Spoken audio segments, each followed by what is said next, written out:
Hello everyone, मैं राजेश कुमार आपको accounts के बारे में कुछ बताऊंगा। तो अंत तक बने रहिएगा, छोटी छोटी बातों पर ध्यान दीजिएगा। और जो अकाउंट्स के स्टूडेंट हैं उनके लिए भी है, जो जनरल वर्किंग प्रोफेशनल हैं, चाहे वो अपना बिजनेस कर रहे हो या कहीं जॉब कर रहे हो, उनके लिए भी है। खास करके अगर आप मैनेजमेंट के स्टूडेंट हों या अकाउंट्स के स्टूडेंट हो तो आपके लिए काफ़ी यूज़फुल होने वाला है। रही बात सब्जेक्ट की, तो वो साइंस हो, कॉमर्स हो या फिर मैनेजमेंट हो, हर सब्जेक्ट आसान होता है।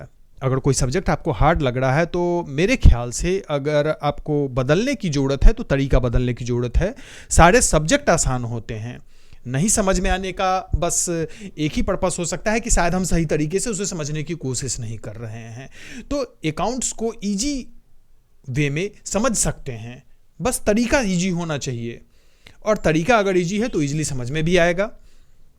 रही बात अकाउंटेंसी, तो सबसे पहले स्कोप जानते हैं। तो पूरे वर्ल्ड में किसी भी देश को ले ले, चाहे इंडिया हो या अमेरिका हो, कोई डेवलप्ड कंट्री हो या डेवलपिंग कंट्री हो, किसी भी कंट्री का जो ग्रोथ होता है उस कंट्री में होने वाले जो बिजनेस हैं उस पर आधारित होता है। अगर इंडिया ही की बात करें तो इंडिया में जो बेस है, वो इकोनॉमी का जो मेन बेस होता है वो बिजनेस होता है या एग्रीकल्चर होता है, दो ही मेन बेस होता है। तो कहीं भी अगर बिजनेस की बात आती है, चाहे वो एक छोटा सा बिजनेस कहीं गांव में चल रहा हो, शहर में चल रहा हो, या कोई बड़ा बिजनेस हो, हर बिजनेस में अकाउंटेंसी का अपना एक रोल होता है। अब ये रोल क्या होता है, तो सीधी सी बात है, जैसा सब लोग जानते हैं, अकाउंट्स हम करते हैं इसलिए कि हमें रिटर्न भरना है। केवल इतना नहीं है, अकाउंट्स केवल अकाउंटेंसी का पर्पस ये नहीं है कि हम सरकार को टैक्स पे करें। अकाउंटेंसी का पर्पस है हम अपने बिजनेस के ग्रोथ को मॉनिटर करते हैं, हम अपने बिजनेस में प्रॉफिट कैसे अर्न करेंगे उसको देखते हैं, बहुत सारी प्लानिंग होती है, उसमें हमारी मदद करता है। सपोज करते हैं, एक छोटा सा एग्जांपल लेते हैं। सपोज करें कि हम कोई भी बिजनेस कर रहे हों और डेली बिजनेस करते गए और साल के अंत में हमें यह पता चलता है कि लॉस हुआ है इस साल फाइनल बैलेंस शीट बनने के बाद। तो हम क्या कर सकते हैं? कुछ नहीं, साल तो बीत चुका है। लेकिन अगर यही हम रोज करते रहें, आज हमें पता चले कि हम कहाँ हैं, कल भी पता चले कहाँ हैं, महीने के अंत में भी पता चले, यानी किसी भी पॉइंट ऑफ टाइम पे हमें ये पता चले कि हम किस पोजीशन पे हमारा बिजनेस स्टैंड कर रहा है, कहाँ हम लैग कर रहे हैं, कहाँ पे हम कॉस्ट को मिनिमाइज कर सकते हैं, किस तरीके से हम अपने प्रॉफिट को मैक्सिमाइज कर सकते हैं, तो हम उसके लिए जरूरी कदम जल्दी से जल्दी उठा सकते हैं और अपने बिजनेस को एक अच्छे हाइट तक लेके जा सकते हैं। से केवल ये बिजनेस की बात नहीं है, अकाउंटेंसी जो पर्सनल काम कर रहे हैं, अपना बिजनेस कर रहे हैं, छोटा मोटा बिजनेस या जॉब कर रहे हैं, उनको भी बेसिक्स आना ही चाहिए। ज़्यादा डिटेल में अभी अकाउंटेंसी के बारे में न जाते हुए पहले बेसिक समझते हैं। तो अकाउंटेंसी का पर्पस समझ में आ गया होगा कि जहाँ बिजनेस है वहाँ अकाउंटेंसी आएगी ही, और बिजनेस हर जगह है। एक छोटे से कस्बे, आपके गांव से लेकर आपके शहर से लेकर और किसी मेट्रोपॉलिटन शहर या बड़े शहर की बात कर ले, हर जगह बिजनेस तो होता ही होता है। अब है बिजनेस में अकाउंटेंसी की ज़रूरत भी होती ही होती है, तो इसका स्कोप काफ़ी वाइड हो जाता है। जाहिर सी बात है, अगर हम अकाउंट्स जानते हैं और अच्छा जानते हैं तो हम इसमें अपना करियर बना सकते हैं एज इंडिविजुअल फ्रीलांसर, और हम किसी कंपनी को ज्वाइन करें। एक ही बात है, चाहे हम CS कंप्लीट करें, अगर नहीं भी करते हैं तो अकाउंटेंसी में बहुत ज़्यादा स्कोप होता है किसी के लिए भी, क्योंकि बिजनेस की भरमार है। अब आप कहेंगे कि छोटे मोटे गांव में जो है उनको तो अकाउंटेंसी से मतलब नहीं है, तो ये 100% सही नहीं है। छोटे मोटे गांव कस्बे में होते हैं छोटे मोटे दुकानदार, अगर उनको छोड़ दें तो बाकी जितने भी दुकानदार, भले ही आपको वहाँ अकाउंटेंट न दिखते हों, लेकिन वो किसी अकाउंटेंट से कांटेक्ट किए रहते हैं जो कि उनके खाता बही लिखने का काम करते हैं। भले ही साल में वो केवल रिटर्न भरने के लिए उसका उपयोग करते हों, लेकिन करते ज़रूर हैं। तो अब बात आते हैं अकाउंटेंसी के बेसिक्स पे, अब चलते हैं और बताते हैं कि इसका स्कोप क्या है, और उसके बाद हम लोग डिटेल्स जानेंगे। तो सबसे पहले अकाउंटेंसी कहते किसे हैं? अगर हम यहां जो डिफिनेशन लिखा हुआ है उसकी बात करें तो accountancy is the practice of recording, classifying and reporting on business transactions for a business. ऐसा कोई जरूरी नहीं है कि for a business, for individual भी ये हो सकता है। तो केवल हम ऐसा नहीं कह सकते कि केवल इसे हम बिजनेस के लिए ही करेंगे। खैर, तो यहाँ पे इस टर्म को हम फिलहाल के लिए अभी छोड़ के चलते हैं, लेकिन प्रॉपर डिफिनीशन ये है। इट प्रोवाइड्स फीडबैक, ये हमें फीडबैक देता है टू मैनेजमेंट के लिए regarding the financial result, finance में हम कहाँ पर स्टैंड कर रहे हैं उसके रिजल्ट से रिलेटेड। अब सपोज करें कोई बहुत बड़ा बिजनेस है जो मल्टीपल स्टेट्स में चल रहे हैं, रिलायंस की बात कर लेते हैं, जियो की बात कर लेते हैं, टाटा ग्रुप की बात कर लेते हैं।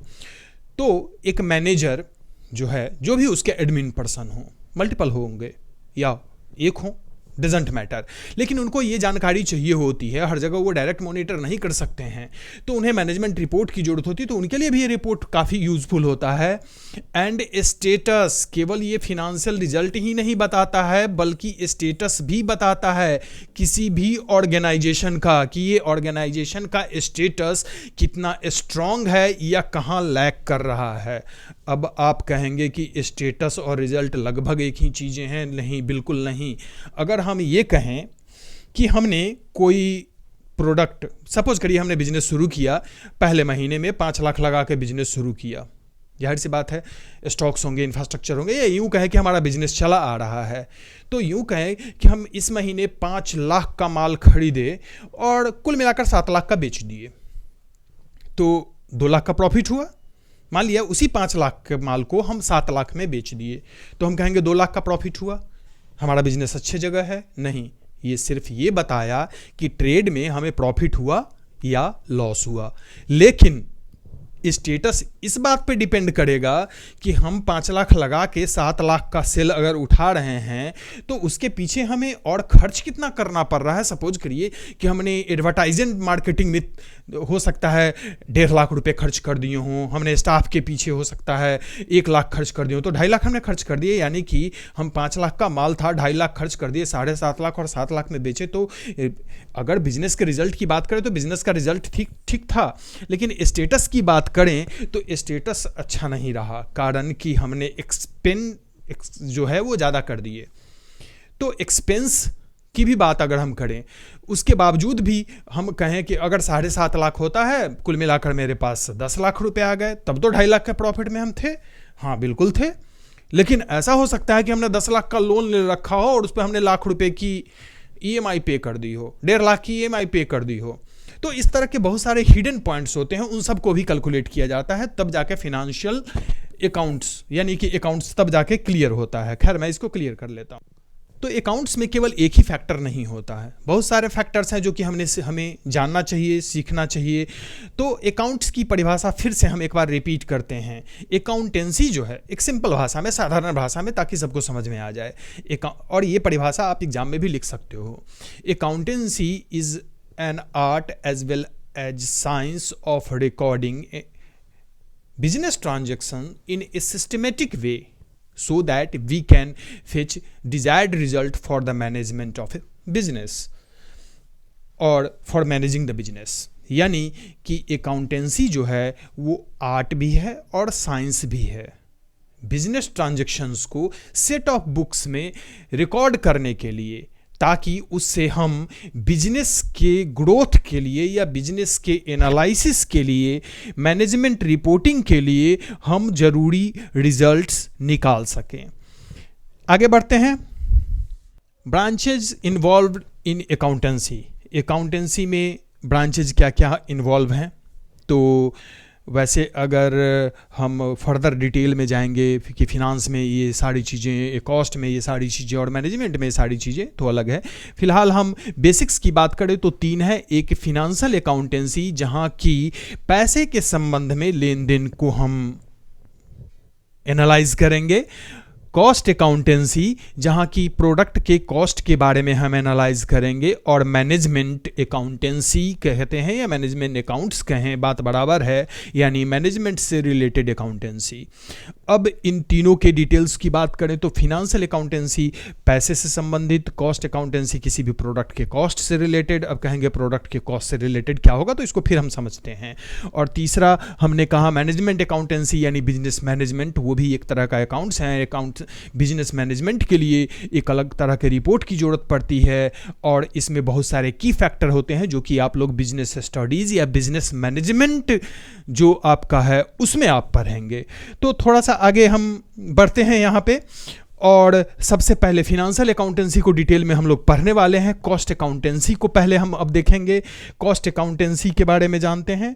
नेक्स्ट पे आते हैं कॉस्ट अकाउंटेंसी की बात करें तो कॉस्ट अकाउंटेंसी में क्या कहा गया कि cost accounting is a managerial accounting process. ये एक्चुअली मैनेजेरियल मैनेजर के लिए अकाउंटिंग प्रोसेस होता है, जिसमें इन्वॉल्व होता है रिकॉर्ड किया जाता है, एनालाइज किया जाता है, एंड रिपोर्ट किया जाता है कंपनीज कॉस्ट। कंपनी क्या खर्च कर रही है या कंपनी को क्या खर्च पड़ रहा है, या कंपनी कोई प्रोडक्ट अगर बना रही है तो उसका खर्च क्या होना चाहिए। आइडेंटिफाई वे को आइडेंटिफाइड करता है टू रिड्यूस स्पेंडिंग, ताकि कि हम खर्च को घटा सकें, अपने एक्सपेंडिचर को घटा सकें। अगर हम बात करें किसी भी बिजनेस की तो वहाँ पे प्रोडक्ट बनता है, प्रोडक्ट को बेचा जाता है, वो प्रोडक्ट कहीं से लाके उसको बेचता है। ठीक है, 5 रुपये का प्रोडक्ट 6 रुपये में बेच ले रहा हो तो 1 रुपये का प्रॉफिट हो रहा है, लेकिन प्रॉफिट जिस रेशियो में हो रहा है एक्सपेंडिचर उससे ज़्यादा नहीं होना चाहिए। अगर एक्सपेंडिचर ज़्यादा होता है यानी एक्सपेंस ज़्यादा होता है तो प्रॉफिट होते हुए भी बिजनेस लॉस में जाएगा। तो एक्सपेंस को भी हमें मैनेज करना होता है, ताकि प्रोडक्ट अगर बनाने वाली कंपनी है तो बनाने पे ना हो, प्रोडक्ट अगर खरीद के बेचने वाली कंपनी है तो प्रोडक्ट खरीदने के बाद स्टोरेज और उसको बेचने के लिए जो एफर्ट्स लिए जाते हैं, चाहे वो मार्केटिंग करना हो या फिर उसको कस्टमर को बेचने के लिए हमें सेल्स पर्सन रखना हो, खुद काम करना हो या जो भी हो, उसके पीछे एक्सपेंस जो होता है उसको हम रिड्यूस करके प्रॉफिट को इंक्रीज कर सकते हैं। तो कॉस्ट के बारे में ये सारी चीज़ें इन्वॉल्व होती है। नेक्स्ट है cost accounting is helpful because it can identify, ये हमारी मदद करता है आइडेंटिफाई करने में, पहचानने में companies spending its money, how much it earns and where money is being wasted और लॉस्ट। यानी कि कंपनी को ये मदद मिलती है कि वो ये पहचान सके कि वो कहाँ पे खर्च कर रहा है पैसा, कितना अर्न कर रहा है और कहाँ पे मनी वेस्ट हो रहा है या लॉस्ट हो रहा है। इन सब को पहचानने में मदद करता है। नेक्स्ट देखते हैं, नेक्स्ट की टेक अवे। कॉस्ट अकाउंटेंसी में जो मेन टेक अवे है वो क्या है, तो पहला पॉइंट है cost accounting is the reporting and analysis of a company cost structure। यानी कंपनी के कॉस्ट स्ट्रक्चर को रिकॉर्ड करने और एनालाइज करने में मदद करता है। अब कॉस्ट स्ट्रक्चर एनालाइज करना क्या इतना ज़रूरी है? सिंपल सी बात कहें कि सपोज करो एक होटल है, ठीक है, वो 1 प्लेट चावल बेचता है, भात बना के, बॉयल्ड राइस, जो भी आप कहते हो उसे। अब बात यह आती है कि 1 किलो चावल उसने खरीदा 50 रुपये में और वो 1 किलो चावल में 10 प्लेट बना ले रहा है, और अब उसका एक्चुअल कॉस्ट क्या होगा निकालना है। तो क्या हम निकाल सकते हैं? आप कहेंगे यस, बिल्कुल ईजी है। अगर 50 रुपये में खरीदा है और 10 प्लेट अगर वो फाइनल प्रिपेयर होके बन जाता है तो 1 प्लेट का कॉस्ट जो होगा वो 5 रुपये होगा, सॉरी 10 रुपये होगा। 10 प्लेट बना 5 रुपये होगा, सॉरी। तो 5 रुपये 1 प्लेट की कीमत होगा। ये सही है? हाँ सही है। एब्सोल्युटली नॉट, बिल्कुल नहीं सही है। कारण कि हम केवल चावल का कॉस्ट कैलकुलेट कर रहे हैं। वहाँ पानी लगा था, आप कहोगे पानी तो फ्री है। हाँ बिल्कुल फ्री है, लेकिन पानी जो होता है वो एक्चुअली फ्री नहीं है।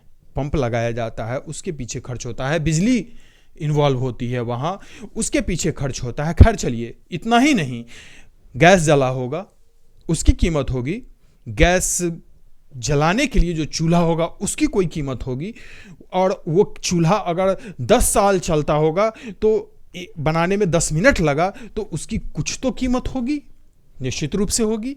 अब बात आती है कि क्या बनाने वाला पर्सन का कोई कीमत नहीं, उसके भी समय की कीमत होगी। अगर वो रेस्टोरेंट में काम करता है 8 घंटे और महीने के 25 दिन, 30 दिन है, 4 संडे निकाल देते हैं, एक छुट्टी भी निकाल देते हैं, तो 25 दिन काम करता है, उसकी सैलरी मान लो 25,000 रुपये है, तो 1,000 रुपये एक दिन का लेता है, उस हिसाब से 8 घंटे है तो 1 घंटे की सैलरी क्या होगी, और जाहिर सी बात है उसने चावल बनाने में अपने 10 मिनट इन्वेस्ट किए हैं, तो उस 10 मिनट की कीमत क्या होगी वो भी उस पर ऐड होता है। तो घुमा फिराकर मैं ये कहने की कोशिश यहाँ कर रहा हूँ कि किसी भी कंपनी में किसी प्रोडक्ट का कीमत डिसाइड करना इतना ईजी जॉब नहीं होता, उसके पीछे ढेर सारी चीज़ें इन्वॉल्व होती है, और ये चीज़ आप लोग कॉस्ट अकाउंटेंसी में पढ़ते हैं। और मेरे कहने का यही मतलब था कि कैसे हम कॉस्ट एक्चुअल निकालेंगे।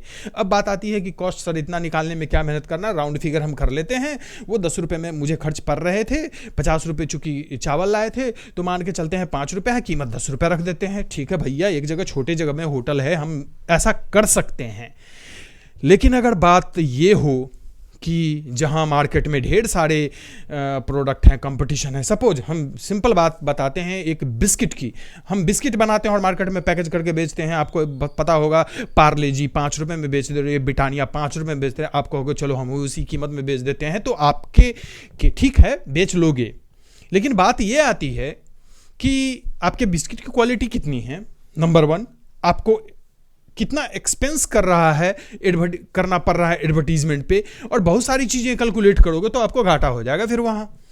तो सेम प्रोडक्ट बहुत सारे लोग जब जहां बेच रहे हों वहां पे हमें कॉस्ट प्रॉपर एनालिसिस करनी होती है, ताकि हम उचित कीमत रख पाएं और प्राइस वार में अपने आप को स्टैंड कर पाएं। ऐसा ना हो कि हम कीमत इतना रख दें कि कोई हमारा प्रोडक्ट ही ना खरीदे, ये भी ध्यान में रखना होता है। और इतना कम भी ना रख लें कि हमारा खर्च ऊपर ना हो, और कम रख रहे हैं तो हमें फ्यूचर प्लानिंग करके चलनी पड़ेगी कि इतने समय तक हमारे प्रोडक्ट का सेल चूंकि इतना बढ़ जाएगा, इसलिए हमें फिलहाल तो लॉस होगा लेकिन फ्यूचर में प्रॉफिट होगा। ऐसा बहुत सारी कंपनी करती है, शुरू में लॉस में बेचती है। तो कॉस्ट अकाउंटेंसी अपने आप में एक अलग सब्जेक्ट है। जैसे आप साइंस पढ़ते हो, एक सब्जेक्ट होता है, साइंस में फिजिक्स फिर आगे चल के बढ़ता है, वो एक सब्जेक्ट बन जाता है। पहले वो यूनिट के रूप में होता है, बाद में सब्जेक्ट के रूप में। केमिस्ट्री पढ़ते हो, फिर वो सब्जेक्ट बन जाता है। फिजिक्स अगर केमिस्ट्री की बात करें तो आगे चल के ऑर्गेनिक केमिस्ट्री अलग हो जाता है, इनऑर्गेनिक केमिस्ट्री अलग हो जाता है। तो उसी तरह कॉस्ट अकाउंटेंसी अपने आप में एक सब्जेक्ट है जिसे डिटेल में पढ़ने की जरूरत है। तो नेक्स्ट पॉइंट देखते हैं अब यहां पर। Cost accountancy involves, cost accounting involves assigning cost to cost object that can include a company's products, services and any business activity. Company जो अभी हमने डिटेल कहा, लगभग वही बातें यहां पे लिखी हुई हैं। आगे चलते हैं। Cost accounting is helpful because it can identify where a company is spending its money. हाँ, कॉस्ट अकाउंटेंसी में केवल अगर प्रोडक्ट बना रही है तो ठीक है, लेकिन सर्विस अगर देने वाली कंपनी है, वैसी कंपनी जो सर्विस प्रोवाइड करती है मार्केट में, तो उसे ये देखना पड़ता है। जैसे अगर हम जोमेटो की बात कर ले, स्विगी की बात कर ले, वो क्या करती है, फूड डिलीवरी करती है, रेस्टोरेंट से लेती है और डिलीवर कर देती है, और डिलीवरी चार्जेस के रूप में कुछ कमाती है। तो उसे ये देखना पड़ेगा कि वो पैसे कहाँ खर्च करे। अगर अमेजोन की बात करें तो प्रोडक्ट बेचती है, डायरेक्ट प्रोडक्ट वो नहीं बेचती, उसके साइट पे सेलर अपना प्रोडक्ट लिस्ट करते हैं, अमेजोन बीच का मीडिएटर है। तो उसे ये देखना पड़ेगा कि वो पैसे कहाँ खर्च कर रहा है, डिलीवरी बॉय को क्या दे रहा है, कहीं वेयर हाउस बनाना रहा है तो वहाँ पे उसे रखने में क्या खर्च हो रहा है, उस सब को एनालाइज करना पड़ता है। केवल प्रोडक्ट का कॉस्ट निकालना ही काफ़ी नहीं होता है, बल्कि उसके अलावे भी बहुत सारे खर्चे होते हैं जिसे हमें देखना होता है। नेक्स्ट पॉइंट है having a clear idea of the cost associated with running A business. किसी भी बिजनेस को रन करने के लिए जो कॉस्ट हमें लगता है, चाहे वो रेंट हो, बिजली बिल हो, कोई भी चीज हो, तो उसके पीछे हम क्या कॉस्ट हम पे कर रहे हैं, उसे हमें आइडेंटिफाई करने में, या यूं कहिए कि एक क्लियर आइडिया हमें दे देता है। Make it easier for management, जो कि मैनेजमेंट के लिए काफ़ी यूजफुल होता है, टू बूस्ट प्रॉफिटेबिलिटी, ताकि प्रॉफिटेबिलिटी को बढ़ाया जा सके। कॉस्ट कहाँ कट किया जा सकता है, कहाँ पे कॉस्ट को मिनिमाइज किया जा सकता है, ये चीजें देखना। नेक्स्ट पॉइंट है cost accounting is distinct and separate from general financial accounting. Actually cost accountancy जो होता है वो जनरल फिनेंशियल अकाउंटेंसी से अलग होता है, और ये कॉस्ट अकाउंटेंसी और फिनेंशियल अकाउंटेंसी जहां पैसे के संबंध में लेन देन होता है, ये दोनों ही मदद करता है मैनेजमेंट अकाउंटेंसी में। यानी मैनेजमेंट को, ताकि बिजनेस ग्रोथ किया जा सके, which is designed for outside audience and heavily regulated. ये आउटसाइड ऑडियंसेस के लिए भी जो है डिजाइन किया जाता है, केवल इनसाइड मैनेजमेंट के लिए ही नहीं, दोनों के लिए। चूंकि मार्केट में अगर हमें स्टे करना है तो हम केवल इंटरनल को नहीं देखते हैं, एक्सटर्नल्स को भी देखते हैं, अपने कंपटीटर्स को भी देखते हैं। सब कुछ देखने के बाद ही हम मार्केट में स्टैंड कर सकते हैं। तो कॉस्ट अकाउंटेंसी के बारे में और इसका बेसिक टेक अवे क्या था, ये यहाँ पे हम समझते हैं क्लियर हो गया होगा। नेक्स्ट पॉइंट पे आते हैं, और मैनेजमेंट। जैसा कि अभी अभी हमने कहा कि फिनेंशियल अकाउंटेंसी एक सेपरेट विंग है और कॉस्ट अकाउंटेंसी एक सेपरेट विंग है, दोनों दो चीजें हैं और दोनों सेपरेटली एक सब्जेक्ट के रूप में लिया जा सकता है और दोनों ही बिजनेस के लिए इंपॉर्टेंट होता है और ये दोनों फाइनली बिजनेस मैनेजमेंट को मदद करता है। अब आप अगर आईकॉम के स्टूडेंट हैं तो आप यहाँ पर तीनों अलग अलग पढ़ेंगे। कॉस्ट अकाउंटेंसी शायद नहीं पढ़ना है, यहाँ पर आपको केवल कॉस्ट के बारे में पढ़ना है, लेकिन काफ़ी कम है वो। फिनेंशियल अकाउंटेंसी मेन पढ़ना है और बिजनेस के बारे में पढ़ना है। मैनेजमेंट को जो अकाउंट है उनको केवल मैनेजमेंट अकाउंटेंसी पढ़ना है, लेकिन जब आप नेक्स्ट क्लास में जाएंगे तो कॉस्ट अकाउंटेंसी एक सब्जेक्ट है, उससे भी आप स्पेशलाइज कर सकते हैं। तो ये भी एक बहुत बड़ा सेगमेंट होता है और लगभग सारी कंपनी में इसके लिए भी अपनी अलग से एक टीम होती है। अब आते हैं मैनेजमेंट के बारे में। तो management accountancy is a method of accounting that create statements, reports and documents that help management better decision related to their business performance। Business performance के लिए ताकि बिजनेस को का ग्रोथ हो सके, प्रॉफिटेबिलिटी इंक्रीज हो सके, बिजनेस एक्सपैंड हो सके, इसके लिए ये हमें मदद करता है। नेक्स्ट पॉइंट है, managerial accounting is primarily used for internal purposes. चूंकि मैनेजरियल प्रोसेस जो होता है वो इंटरनल, जो कंपनी के अंदर काम कर रहे होते हैं उन लोगों को मदद करता है, ताकि वो अपने बिजनेस को इजीली मॉनिटर कर पाएं, कहाँ कॉस्ट ज़्यादा हो रहा है, कहाँ कॉस्ट कट किया जा सकता है, कहाँ पे प्रॉफिट हो रहा है, कहाँ पे लॉस हो रहा है। इन सारी चीज़ों को देख के कहाँ पे उनके ऑडियंस है, कहाँ मार्केटिंग की ज़रूरत है, कहाँ उनके कंपटीटर उनसे आगे निकल रहे हैं तो क्यों निकल रहे हैं, इन सारी चीज़ों को एनालाइज करके इंटरनली एनालाइज किया जाता है और उस पर डिसीजंस लिए जाते हैं, ताकि बिजनेस के परफॉर्मेंस को बूस्ट किया जा सके, प्रॉफिटेबिलिटी को बढ़ाया जा सके। आफ्टर ऑल किसी बिजनेस का पर्पस ही होता है प्रॉफिट अर्न करना। इट्स ऑल अबाउट बेसिक्स, और कह लें कि इंट्रोडक्शन ऑफ अकाउंट का ये इंट्रोडक्शन था। यानी अकाउंटेंसी अकेले नहीं है, यहाँ मैनेजमेंट भी है, कॉस्ट भी है और फिनांस भी है। तीनों मिला के हम कह सकते हैं कि अब अकाउंटेंसी कंप्लीट होता है। लेकिन क्या हमें तीनों जानने की जरूरत है? नहीं। तीनों में एक्सपर्ट कोई एक आदमी वैसे हो भी तो कोई भी कंपनी ऐसा नहीं करती कि एक ही आदमी के अंडर में तीनों चीज़ें डाल दें, ऐसा नहीं होता। तो ये तीनों सेगमेंट है जिसके को कि हमें डिटेल में पढ़ना है। उम्मीद करते हैं आपको समझ में आ गया होगा। फिर भी अगर कोई कन्फ्यूज़न हो तो कमेंट सेक्शन में हमसे ज़रूर पूछें। बाकी डिटेल्स हम लोग चैप्टर वाइज क्लास में पढ़ेंगे और चीज़ों को इजी वे में समझेंगे। एक तरीके से नहीं समझ में आए तो आसान तरीके से समझाएंगे, कोशिश करेंगे जितना से जितना आसान तरीके से समझाया जा सके। तो I am excited to see you in class. Thank you.